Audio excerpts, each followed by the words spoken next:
First of all, what is glutathione? Well, it's an antioxidant. It's actually a tripeptide composed of glycine, glutamine, and cysteine, which are just amino acids. And it's known as the master antioxidant. Now, the good news is that we all produce glutathione. You don't have to take a glutathione. In fact, glutathione, the supplement, is very poorly absorbed. And so again, the main way we get glutathione is through the foods that we eat, but you're going to find out at the end of the program some supplements that'll help.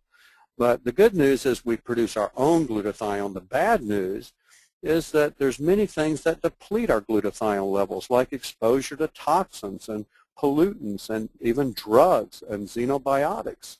Poor nutrition, the aging process really drains our glutathione. You'll see that in another slide. Chronic inflammation is like having a leak in your glutathione gas tank, as well as chronic inflammations or infections. Chronic infections like HIV.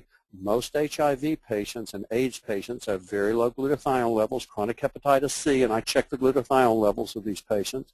They invariably have low glutathione, as well as chronic EBV, chronic degenerative diseases, and it could be chronic arthritis, it can be rheumatoid arthritis, it could be Alzheimer's, it could be Parkinson's like I talked about, it can be just chronic heart disease, chronic liver disease, chronic kidney disease.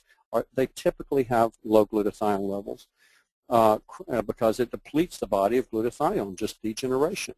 Pollution will deplete your glutathione levels. Lack of sleep will deplete glutathione, as well as stress, excessive stress, not coping with stress, traumas and major life events, divorces, lawsuits, all of this. It depletes your glutathione levels. And especially toxins deplete the glutathione. And realize there's almost 70,000 industrial chemicals that are found in common products, with 1,000 new synthetic chemicals introduced every year. And our body uses up glutathione when it detoxifies these chemicals. The EPA estimates that the average American may be carrying about 700 industrial chemicals in their body. 700 chemicals. Well, guess what that's doing? It's lowering the glutathione level. A CDC report resulted from 2,500 screenings of Americans for 148 industrial chemicals. They found that significant quantities of these chemicals were found in the bloodstreams in every individual tested.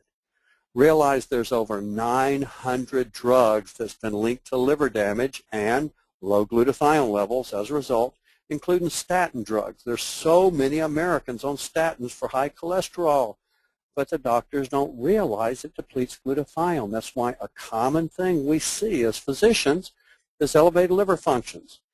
And that's why it's important to put these people on a glutathione boosting supplement, because it'll help to correct a lot of the liver function abnormalities. Hormone contraceptives, antibiotics, also chemotherapy drugs. The main drug and the drugs that cause cancer are your chemotherapy drugs. Yes, years after taking chemotherapy drugs, there's generally an increased risk of especially lymphomas and leukemias, and they deplete glutathione levels and affect the liver.